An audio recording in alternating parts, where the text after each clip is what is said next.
Get ready for an unfair advantage over your competition. This is the Sales Edge Podcast, where globally recognized sales expert and trainer Joe Pici helps you sharpen your skills for booking more appointments and closing more deals. And now, here's your host, Joe Pici. Hey team, Dawn and I have been in business and in sales for over 30 years. If we had to choose the number one reason why people quit selling or quit building a business, it comes down to one word: rejection. I mean, we've studied this for years, and that is the common denominator for when people back away.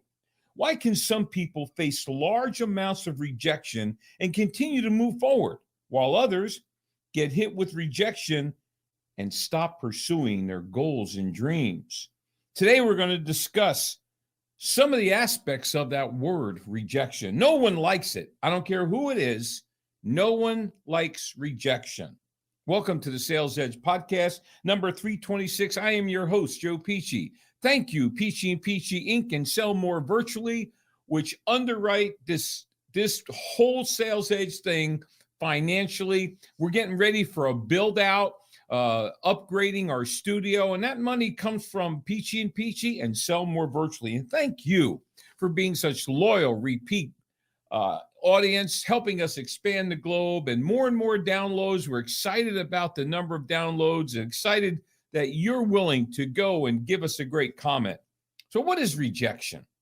You know, it's the dismissing or refusing of your proposal or your idea. It's to decline your offer. It's to turn it down. Flat out, it's the word no. And who wants to hear the word no? Who even wants to say the word no? Is rejection always a bad thing? I don't think so. You know, as we've heard before, a good no is better than a bad yes.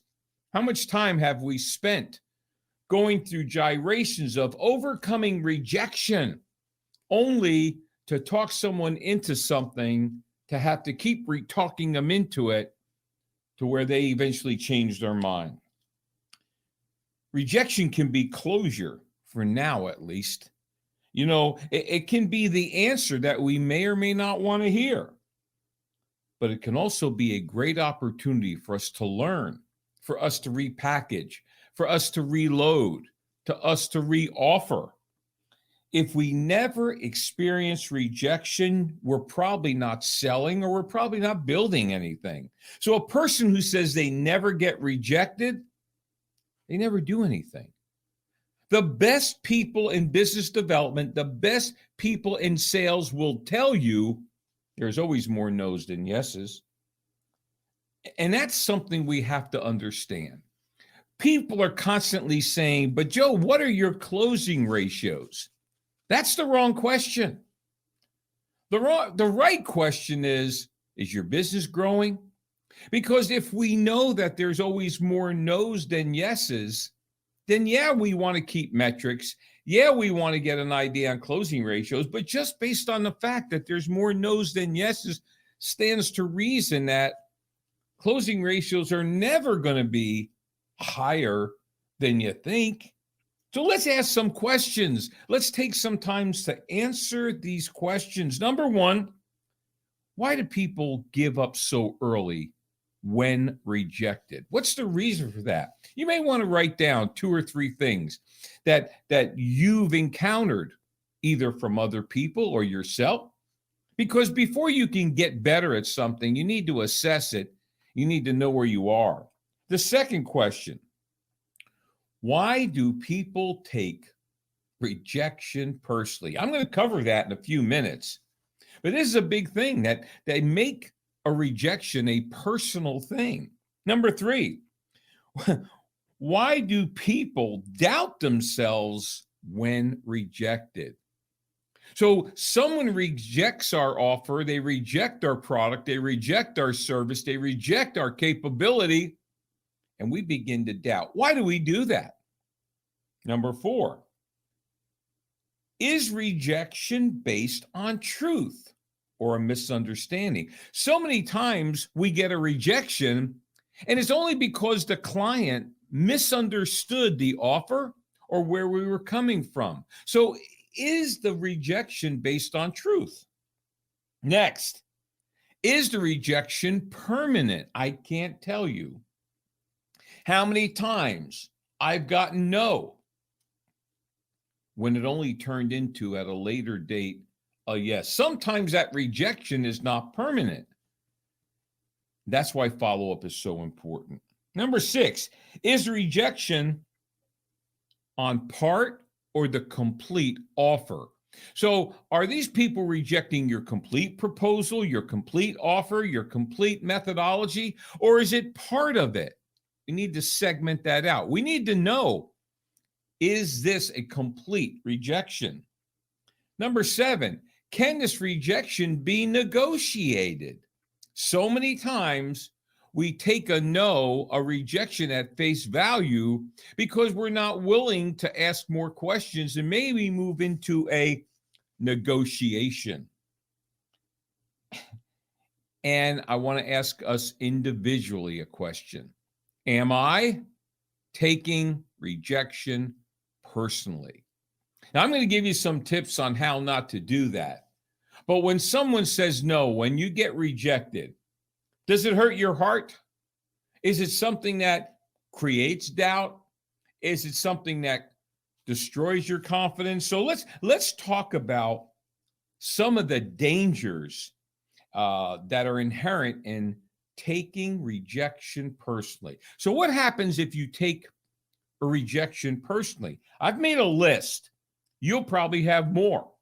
Number 1, when you take rejection personally, it will destroy your self-confidence. It will eat away at the very fiber of your confidence. Number 2, it's going to reduce your productivity. I can't tell you how many times I've seen people get rejected, lose their mojo, lose their confidence, and not get back in the productivity model. And so it begins to decay your productivity.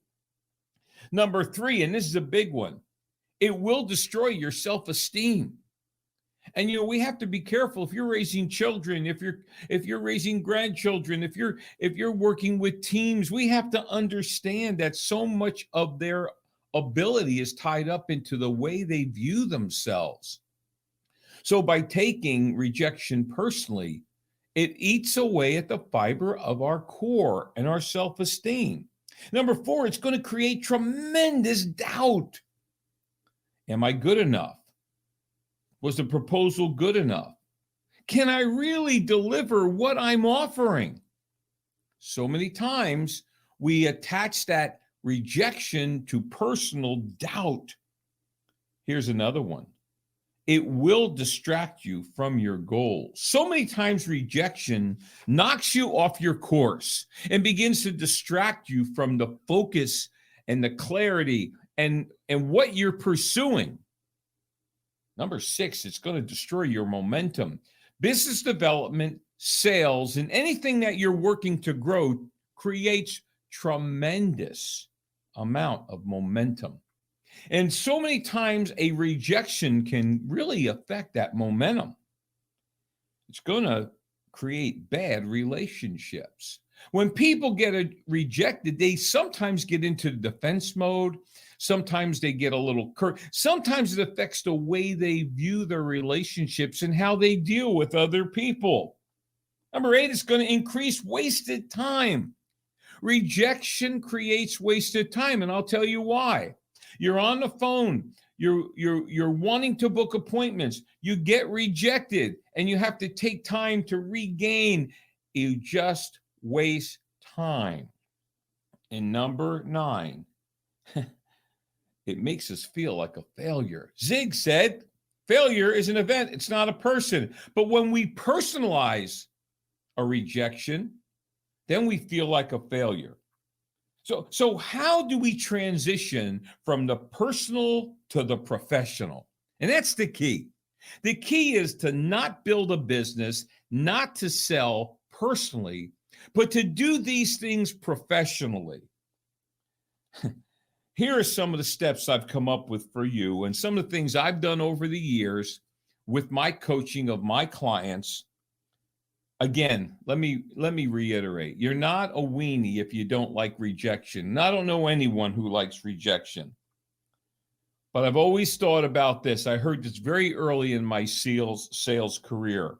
If we can learn FIDO, FIDO, forget it and drive on. I heard a guy say that from stage. I wrote it down. I said, boy, that's good. If I can forget the rejection and drive on, FIDO, you might want to write that and put that by your desk where you make your calls. So here are some of the steps I've come up with. Number one, believe in what you're offering. Folks, if you don't believe in your product, your service, your delivery, your capability of doing what you're promising to do, then you better work on that first. You better have the confidence in your product and service. Number two, create benefit-centered value propositions, or always lead with the benefits, results, and solutions, not you. I was watching a video the other day of a sales trainer who said, folks, they buy us. And I'm telling you, it sounds really good. But the minute you put yourself on the line, would you have an appointment with me? Would you like to do business with me? We set ourselves up for rejection. But we can help you generate quality leads, book more appointments, close more business. If they reject that, they're not rejecting you, they're rejecting the benefits of what you offer. That's a big one, and I can help you with that. We spend many hours with our clients manufacturing that type of messaging. Number three, position all your process for them. Everything is about them. Create all of your marketing. Create everything you do, not about yourself, but about the client. Number four, realize the law of big numbers. Once again, I said before, there's always going to be more no's than yeses. I like to believe I'm really good in selling, but I still get more no's than yeses. I don't care who it is. I mean, the very, very top of the top. It's always, I did some statistical data, and what I came up with is many of the top flight salespeople and top flight sales trainers say 80% of the people, when you approach them, are not ready for you or your offering. That doesn't mean forever. Number five, keep your reason and your desire in front of you. Your dream has to be bigger than your doubt. And so your dream, what you want, should overcome any rejection. Number six, separate the rejection from yourself. As a very famous actor said in the movie The Godfather, Michael Corleone, this is not personal, it's business. And that's so important. It's kind of funny, but it's true. We have to keep business professional. Number seven, develop resilience. I've always said that mental toughness is the key ingredient. Build that mental toughness, and you do it through persistence. You do it through spaced repetition. It means you do things over and over and over again. We have to develop that thick skin, almost like you have Teflon on you, that the rejection doesn't stick to you. And you'll do this through numbers. And singularly, I saved this last one, the single number one way to overcome rejection. Number one, if you didn't do any of the others, this one would save the day, is always have a funnel full, always keep many deals in play, always keep a full pipeline. Don't work one deal at a time. I mean, May 1st until this morning when I'm taping this, and we're in the last couple days of May, folks, I've got 53 formal proposals. I'm not bragging, but that's 53 possibilities. That's 53 deals in play. That's 53 deals that can say no, yes, but I know in the law of numbers, there's going to be enough yeses. And so what that means is I'm not in love with any one deal. Never fall in love with one deal. You know, rejection has very little impact when you have many options. So you always want to have the full funnel, multiple options, multiple deals. Hopefully, this is giving you some real perspective on rejection. It is probably one of the most untalked about, but one of the most important aspects of business development and sales, because nobody likes to address it. And so many people say you have to love rejection. You're never going to love rejection, but you can deal with it. And by using these principles and practices, you will be able to overcome it, stay productive, and build your business. So thank you so much. Can you like this? Can you share? Can you give us a great comment? Can you go visit sellmorevirtually.com? Consider being a member and consider the mega course. So thank you so much, and we'll see you at our next podcast. Thanks for listening. New episodes will air each Tuesday and Thursday, so make sure to subscribe wherever you listen to podcasts and give us a 5-star review. The Sales Edge is sponsored by Pici and Pici Incorporated, a firm which provides training, consulting, and keynote presentations, empowering corporations and individuals to attract and retain quality clients for higher revenues and growth. Make more money in sales. Speak with Joe in person by calling 407-947-2590 or visit www.piciandpici.com. Spelled PICIAND, PICI.com.